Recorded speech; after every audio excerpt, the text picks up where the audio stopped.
Thanks. Hi, everyone. My name is Firat Tekiner. I'm a senior product manager in Google Cloud from the data analytics side. And today I'll be talking about Google Cloud Unified Data Ecosystem with Data Mesh. Today we have a full agenda. We'll start from why Data Mesh now and how it fits into Google Cloud Unified Analytics platform. But before we get there, let's look into what we are seeing and observing in the data ecosystem. And in particular, let's look into the data value gap that we are seeing. The promise of data, AI and analytics is really undeniable in the age that we live in. It is the reason that why we are here today as well. And a great tool to continue to innovate while keeping costs under control. There is, however, still tremendous amount of difficulty involved in the process of becoming a data-driven, AI-powered organization. And only very few companies actually achieve financial benefits from AI. Now, let's talk about why that's the case. At Google, we are fortunate to work with many organizations and learn from them, and we are seeing three themes when it comes to organizations struggling to get value from their data. Number one is data comes in really different shapes and different sizes. It is no longer about just structured data in a sense. We are seeing increasingly images, video, and audio files really coming together and providing more value. And it is also data coming from different sources and systems. It is getting more diversified. The speed of data is, changing continuously as well. Second, the ways that we work with data has evolved. It is not just about really SQL these days. Organizations are looking to adopt different programming frameworks and other workloads like AI ML as well. You might find that your team might need to do some, Spark or, some other scripting language or programming language or purely SQL. They should really be able to also do AI ML by having all of these skills together. And last but not least, the data really reaches everyone. It is not just about the data team. It includes all employees, partners, suppliers, and ultimately your end users and customers. We are really all trying to become more data-driven, organizations at the end of the day. But what does it mean to be data-driven? The data-driven really means that data is easily accessible and securely accessible. Everyone who has the right privileges within the organization should be able to access the right data. And it shouldn't be really kept in these silos. You find lots of applications that really, comes in silos, and even the cloud environments that they promise to really continue solving some of the challenges that you have, but you end up seeing more silos in the cloud as a result.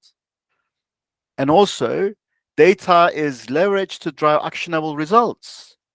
You need to be able to make informed decisions, but more importantly, data should be trustable. And all of these really, brings us to the world of data mesh. But there are lots of discussions around what data mesh is, and different organizations have lots of views of what data mesh is as well. Let's take a step back and let's really very briefly cover what data mesh is. And then we can then go into look into the building blocks around that and how that works with GCP as well. But from a technology perspective, as I mentioned earlier, you were concerned about whether you had enough capacity or the amount of engineering time needed to incorporate new data sources into your analytics tribe. The data processing, network, and storage buyers are now coming down. It is much cheaper to really store data now. It is really easy to move data across, and you should be able to really access more data across different data ecosystems. Although the technology has improved, the organizational structures, on the other hand, haven't. Usually, you find that there is only one team, or sometimes just one person, or system that can access the data. So every question, every process has to go through that single pipe at the end of the day. This is called decentralization, to an almost really, state that it caused a lot of frustration to the data workers. And what people do end up doing is they go and hack their way around it. So rather than waiting for the data, they give up waiting for it. Either they start making decisions without using data, or as I said, they hack their way around. They use old copies of data. They don't look into the data quality aspects, and yada yada. And this is really, where data mesh comes in to solve this very, challenge that I just described. Data mesh acknowledges that in a world with exploding data and increasing pressure to get value from the data, a centralized everything concept is not really easy to scale. As a result, it seeks to assign the responsibility for understanding data to people closest to the data, and the responsibility for using data back to people who own the use cases. And because of that, organizations are increasingly adopting cloud services on Google Cloud to scale up their data analytics capabilities. By providing completely serverless stack, which I'll talk around a bit more detail in a minute, such as BigQuery or Dataflow or PubSub, they really move away from managing the infrastructure. And by leveraging this on-demand and continuously improving cloud data services provided by Google, organizations effectively address technological bottlenecks in scaling data storage and processing. It really enables a successful data culture through provisioning of distributed ownership, centralized support, and focus on value of the data. Central teams still need it because they support distributed data domains with tooling, processes, and standards. They are still very important. They define the governance. They help you out how you'll be doing governance as well, right? And it is very important that you still have central teams, but certain aspects needs to be really decentralized and democratized. And let's talk through around these building blocks that really leads to that. Domain-oriented decentralized data ownership architecture so that the ecosystem creating and consuming the data can scale out.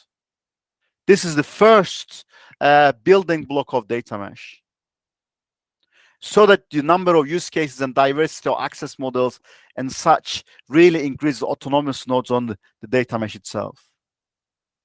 The second one, and you'll be hearing a lot about data as a product, is that, really trying to apply the product management principles really on the data, whereby the data really acts as the product itself, whereby you can discover, understand, securely use high quality of the data.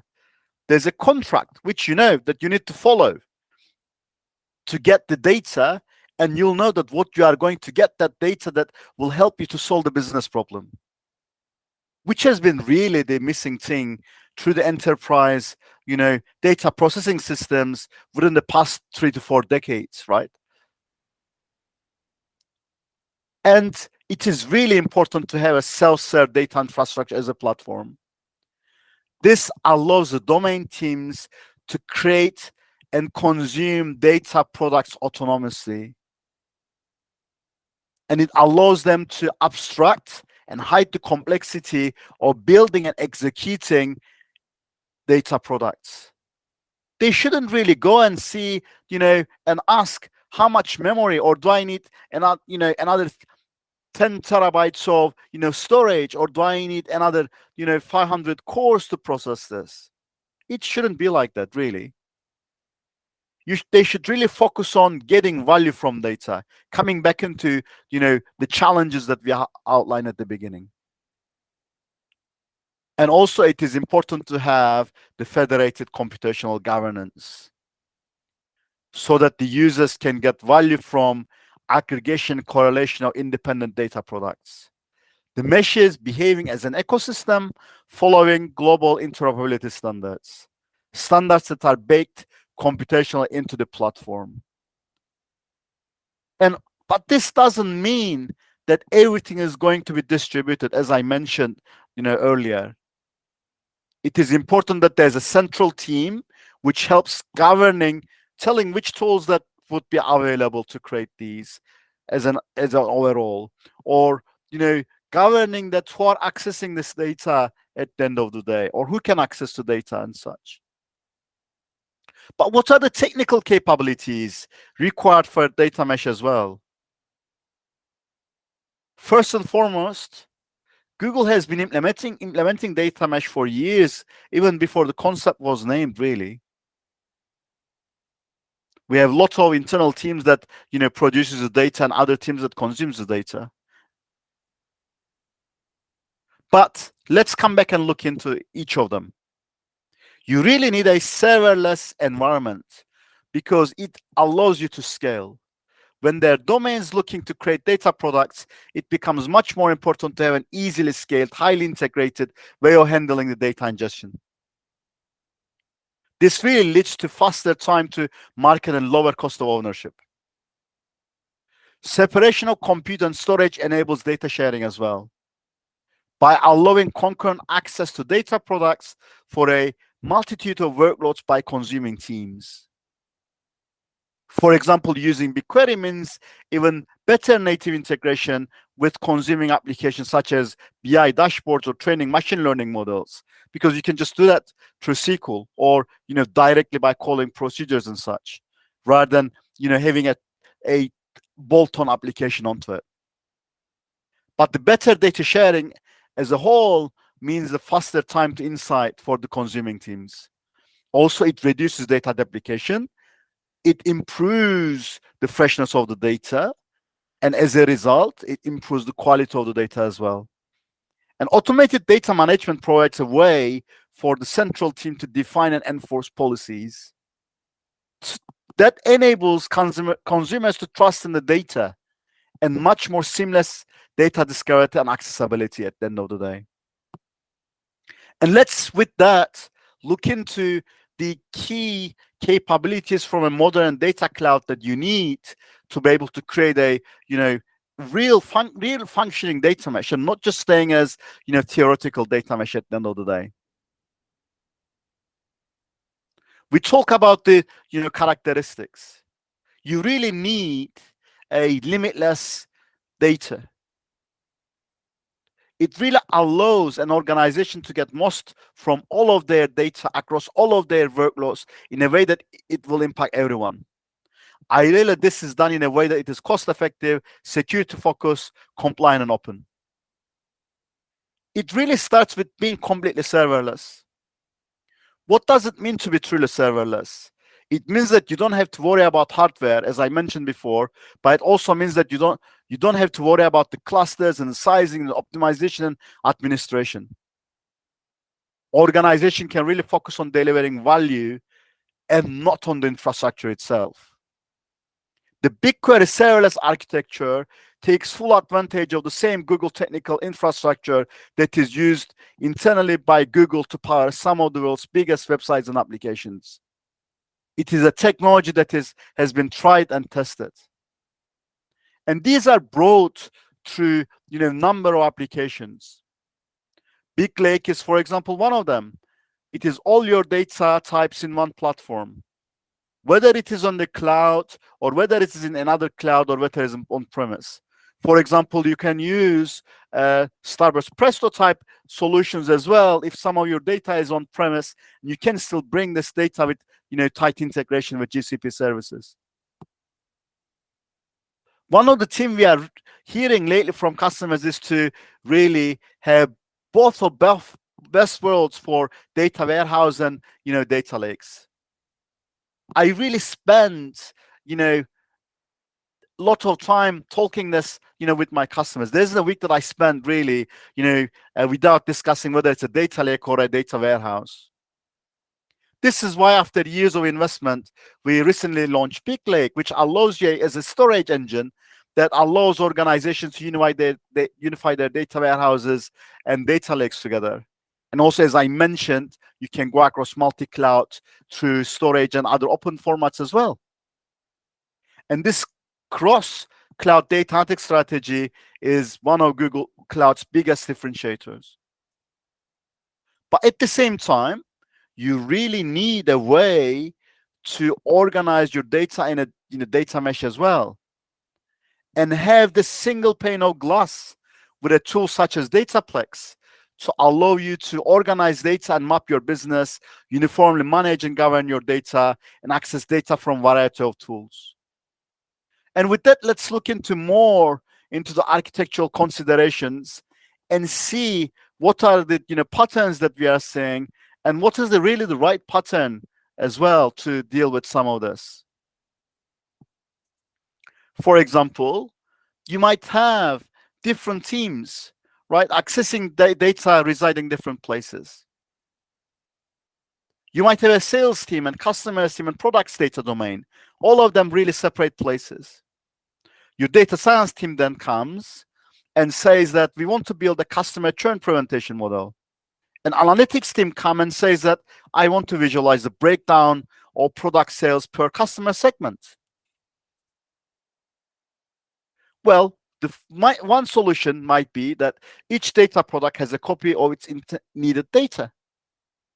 This is really excellent decentralization, right? Everyone is duplicating the data in their environment. But ETLs must be duplicated and maintained for each need. Then there's data duplication, which results in challenges around data quality, because you don't know whether the copy of the data that you have is the most recent data or not, for example. Also, the data quality might not be right. So it makes it really challenging. The other solution might be that a data product dedicated to such use cases. Data domains still own their respective data, but as a merged data product or a lake is needed for many use cases. So what this does is it creates this huge, very wide data environment where everything really put into one place. This is where the centralization, comes in respect to managing the data. Because usually to govern the converged database, you would have to go through one team at the end of the day, because someone will be managing that converged database. Imagine adding more users and use cases on top of this, and increasing the pile and making the mountain bigger and bigger and bigger, which this team manages at the end of the day. Then you come back and become unscalable. But let's look at how we deal with it in Google way. It is what we believe is that with a completely serverless environment, you can have a native cross-data mesh analytics. This gives you very well-defined, governed, and structured data products. Yet you still be able to leverage the several domains with no data movement. With a completely serverless environment, as long as you have the right access right defined to you or given to you by the centralized team who are governing the access, you can go and run a query and bring the data from different parts or different data sets. And it doesn't have to be, or you don't have to access to all of the data. You can limit the data access by columns or by rows or by different rules as well, based on your access rights or privileges that you have. And you can further, extend this by adding a semantic layer with something like looker in between. And still you don't have any data-oriented application, with the added benefits of a universal semantic layer, abstracting data consumption for the users and harmonizing data access permissions. Let's get into a little bit more detail and how this can be built. If we look at a data mesh blueprint from a 10,000 feet perspective, you really need to define the data domains, decompose the central data lake and data warehouse into multiple domain teams. Also, data that do not meet requirements to the left should be left as is in the central data warehouse. And also define the domain models upfront based on the company's organizational structure. Second, identify examples of data products and set their attributes against the requirements that consumers have. Have the goals for data products which demonstrates measurable value, has a repeatable use, and also which would have consumers outside the domain. And it's important to define the product, document consumers of the data and their requirements, and define metrics that show the value of the data product itself. How many users, how many queries using data product, etc. But it is important to ensure that there is a common data governance as the third point. And you really need to have this best practices for it as well. Goal of the central governance is to ensure that data is secure, it is cataloged, and it encourages high quality of data products. Goal of the best practice is to really reduce the time to value for data producers, also reduce the time to value for data consumers. The fourth is provide self-service infrastructure and guidance to data product owners to really reduce their operational burden in building data products. This will reduce the total cost of ownership, and it is also increase time, reduces time to market as well. You can achieve this by ensuring common data platform capabilities, the similar security models, the shared storage environments, number of processing engines, and how you ingest the data. You really need to define and give tools to users, from the central team. Domains do not have to independently produce their own data infrastructure services, really, and they have freedom to accommodate the diversity of data. The fifth point, and last but not least, provide a common data exchange that exposes data product metadata to users and allows them to find the right data product for their need, as well as a self-service means to obtain access. Ability to discover relevant data easily, really, by achieving this, but it will also allow you to leverage organizational knowledge. And you should be able to provide ongoing feedback on value of the data products. Just like an e-commerce site, you should be able to provide feedback, and this is really put back into the product development. And if you go and look, one example of how you can build such an environment from the producers and consumers' point of view, from the GCP architectural side of things, there's, the central services primarily serve as the catalog for all the products in the data mesh, and the discovery mechanism for, potential customers of these products. They also include the management of data products, including organizational policies. Data domains typically map out natural boundaries, and then data consumers are teams that can, generate value from these, as I mentioned before. But the major jobs really involved in life cycle of data products are really data producer within the domain creates a data product. Such a product should have, a known value to others within the organization as the rationale of building it. And to make the data product discoverable, you should be able to really go and search from a central catalog, or it should be really track, templates from a central data catalog environment. And consumers search for data products in the data catalog, evaluating potential candidates for their needs using metadata that follows the common taxonomy across all products. And when they have identified the data product that meets their needs, the consumer gets the permissions to access the data and can start consuming a data product itself. And with that, let's wrap and talk around what that really means. Every organization has its own unique data culture and capabilities. Yet really each is expected to use technology trends and solutions in the same way as everyone else.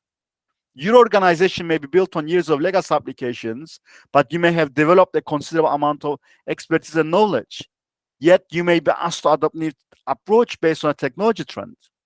On the other hand, you may be on the other side of the spectrum, a digital organization built with engineering principles from scratch, without legacy systems, but expected to follow the same principles as process-driven established organization.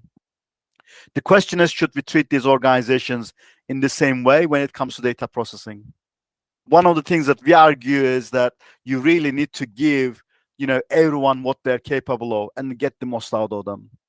And data mesh comes in and tries to really break some of the organizational barriers. As long as you can provide them the right tools and right principles, You should be able to break the organizational barriers within your organization. We have been writing some of these, and we have written so many papers and blogs about the current data ecosystem and current challenges. You can find them by searching these as well. Thanks for listening.